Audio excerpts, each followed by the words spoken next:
Hello दोस्तों, जय हिंद, वंदे मातरम। आप सबका हमारे यूट्यूब चैनल दी एनलाइटमेंट एकेडमी में बहुत बहुत स्वागत है। आज का जो हमारा टॉपिक है वो है पृथ्वी का भूगर्भिक कालानुक्रम, जिसको इंग्लिश में कहते हैं जियोलॉजिकल टाइम स्केल। इस टॉपिक से हर किसी एग्जाम में 4 या 5 क्वेश्चन अवश्य आते हैं। इस टॉपिक को शुरुआत करने से पहले मैं इसका मोटो बता देता हूं कि इसका मोटो क्या है।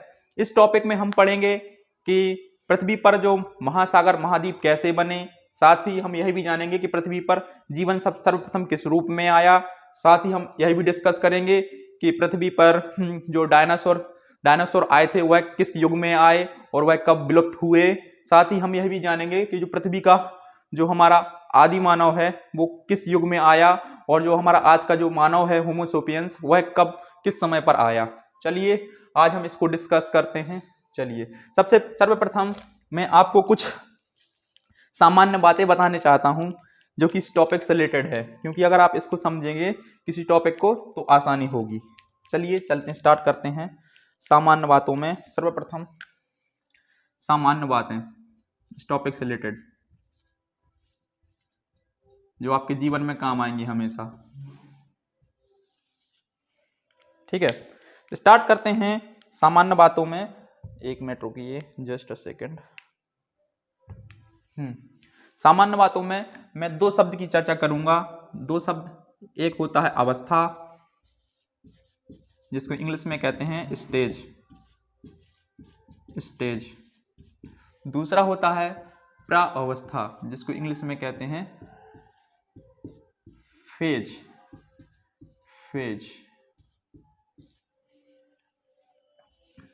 अवस्था होता है, स्टेज होता है, इसका टाइम पीरियड ज्यादा होता है। इसका प्रावस्था का टाइम पीरियड कम होता है।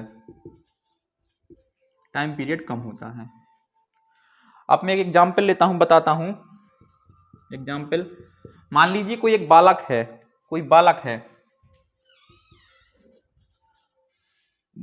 कोई, उसके जीवन की कई अवस्थाएं होती हैं, आप सभी जानते हैं। नंबर 1 शैशवावस्था।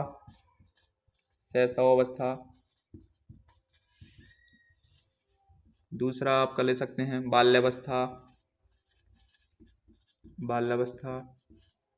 तीसरा ले सकते हैं किशोरावस्था। चौथा ले सकते हैं वृद्धावस्था। अब आप देखते हैं कि जो बालक का, मान लीजिए बालक शैशवावस्था में है, तो शैशवावस्था में क्या होता है, बालक तो नेचुरली रूप से सर्वप्रथम माँ के स्पर्श को जानता है। धीरे धीरे जब उसके टीथ निकलने लगते हैं बाहर तो वह कुछ चीजों को काटने लगता है, कुतरने लगता है। ठीक इसी प्रकार जब वह 6 महीने का होता है तो और अन्य लोगों को पहचानने लगता है, यानी वो अलग अलग फेज से गुजर रहा है बच्चा। ठीक, फिर इसी प्रकार बाल्यावस्था में गया तो दादा, फूफा, नानी, मौसा को पहचानने लगता है। ठीक इसी प्रकार किशोरावस्था में जाने पर वो पढ़ाई लिखाई करने लगता है। ठीक है, पढ़ाई लिखाई करने के साथ साथ क्या होता है, मान लीजिए वो तैयारी कर रहा है कहीं किसी से उसकी नजदीकियां बढ़ गई या नजदीकियां दूर हो गई तो प्रसन्नता की अवस्था भी आती है उसके जीवन में, और साथ में दुख की अवस्था भी आती है। ठीक है, हमारे जीवन में किसी एक अवस्था में कई प्रावस्थाएं हो सकती हैं, कई फेज हो सकते हैं। ठीक इसी प्रकार पृथ्वी भी जब से उत्पत्ति हुई अभी तक उसमें कई फेज हुए होंगे, कई दौर से गुजरी होगी। तो आज हम उसी को डिस्कस करेंगे, पृथ्वी का भूगर्भिक कालानुक्रम, जिसको इंग्लिश में कहते हैं जियोलॉजिकल टाइम स्केल। किसी भी एग्जाम में इस टॉपिक से 3 या 4 क्वेश्चन अवश्य आते हैं। इसको आप ध्यान से पढ़िए। आप सभी को पता है सनातन धर्म में हमारे विद्वानों ने इनको 4 युग में बांटा है, जैसे सतयुग, द्वापर, त्रेता, कलयुग। उसी प्रकार हमारे भूवैज्ञानिकों ने इसको 4 भागों में डिवाइड किया है। नंबर 1 क्रोन, जिसको इंग्लिश में क्रोन या इयोन भी कहते हैं। दूसरा एरा, तीसरा पीरियड, चौथा है एपोक। अगर मैं इसके हिंदी शब्दों की बात की जाए तो आपको बहुत कंफ्यूजन पैदा होगी, क्योंकि अर्धकल्प, अर्ध महाकल्प, नूतन कल्प, आपको प्रॉब्लम होगी। इसलिए मैंने इसको इंग्लिश में लिखा है ताकि आपको आसानी से समझ में आएगा। ठीक है, तो जब हमारी पृथ्वी की उत्पत्ति हुई तो हमारा जब इसके बाद जो सबसे पुराना समय है उसको कहा जाता है क्रोन। इसको इंग्लिश में कहते हैं क्रोन, इसी को इयोन भी कहते हैं। यह अपना सबसे पुराना समय है। ठीक है, इसको हमने बांटा है यह 2 फेज में बटा है। जैसे अजैविक एवं जैविक घटकों की उत्पत्ति के आधार पर इसको 2 भागों में बांटा गया है। नंबर 1 प्रोटेरोजोइक, नंबर 2 फेनरोजोइक, जिसका फेज है, ठीक है, इसके 2 भागों में डिवाइड है। प्रोटेरोजोइक में क्या हुआ, जी सर्वप्रथम है प्रोटेरोजोइक, ठीक है, ये सेकंड है। प्रोटेरोजोइक में क्या हुआ कि प्रारंभिक समय में केवल अजैविक घटक थे, लेकिन जैसे जैसे टाइम बीतता गया तो जैविक घटकों की उत्पत्ति हुई। ठीक इसी प्रकार इसका अगला डेवलपमेंट प्री कैम्ब्रियन में हुआ, जो कि इरा के पीरियड में है, इरा के पीरियड में प्री कैम्ब्रियन में हुआ।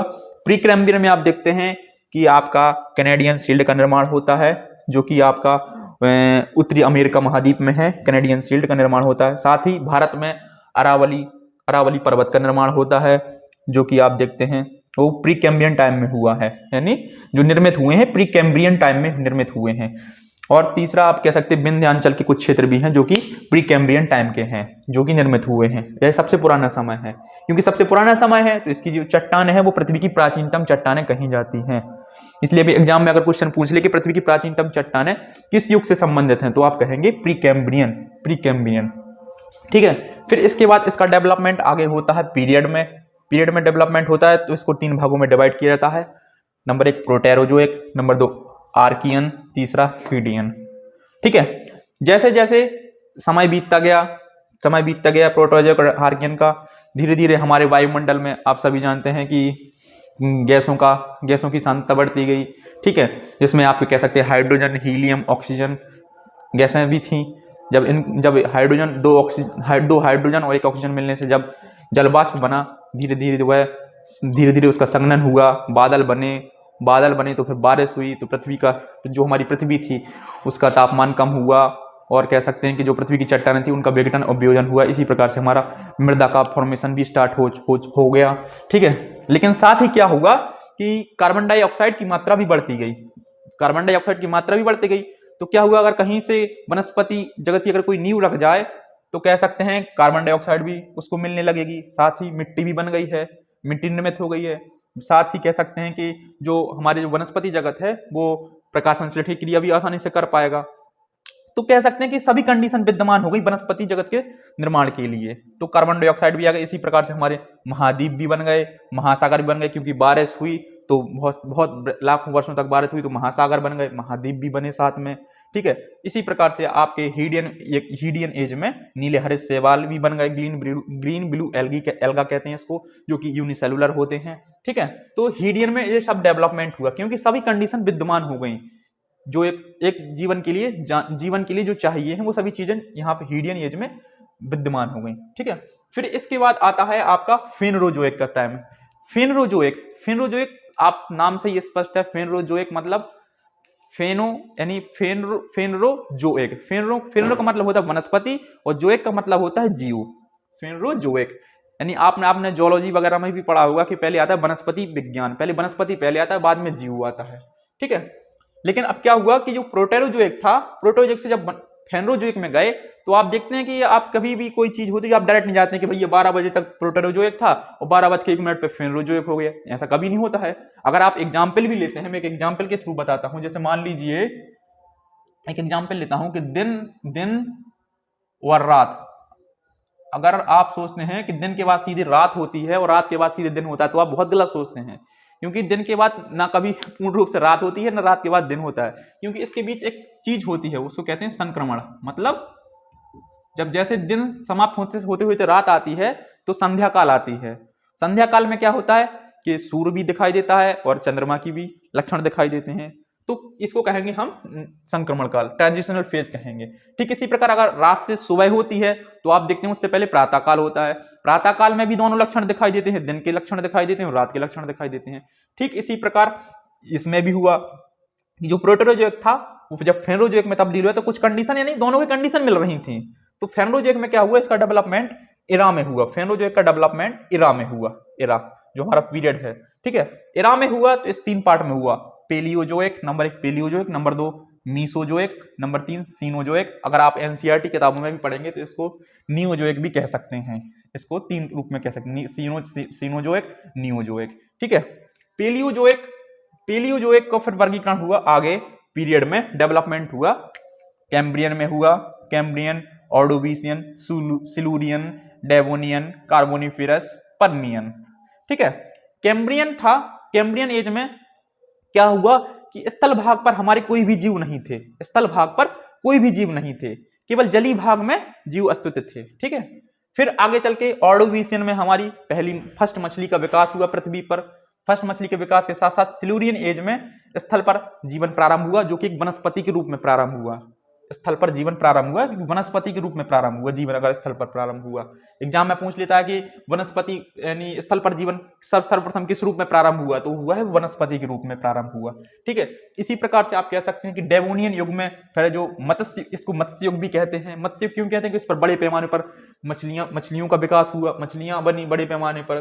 ठीक है, फिर इसके बाद आता है कार्बोनिफेरस। कार्बोनिफेरस नाम से ये स्पष्ट है कि कार्बन से संबंधित। कार्बोनिफेरस काल में क्या हुआ, बड़े पैमाने पर कोयले का निर्माण हुआ। कोयले का निर्माण कैसे, मान लीजिए कहीं पर बहुत सारी वनस्पति लगी है, अचानक से आप सभी तो जानते हो जब पृथ्वी बन रही थी तो अस्थिर तो थी, भूकंप आ रहे थे, ज्वालामुखी आ रही थी, घटनाएं हो रही थी। तो क्या हुआ, कहीं से ज्वालामुखी तक घटना हुई, बड़ा गड्ढा बन गया, सारे पेड़ पौधे उसके अंदर चले गए।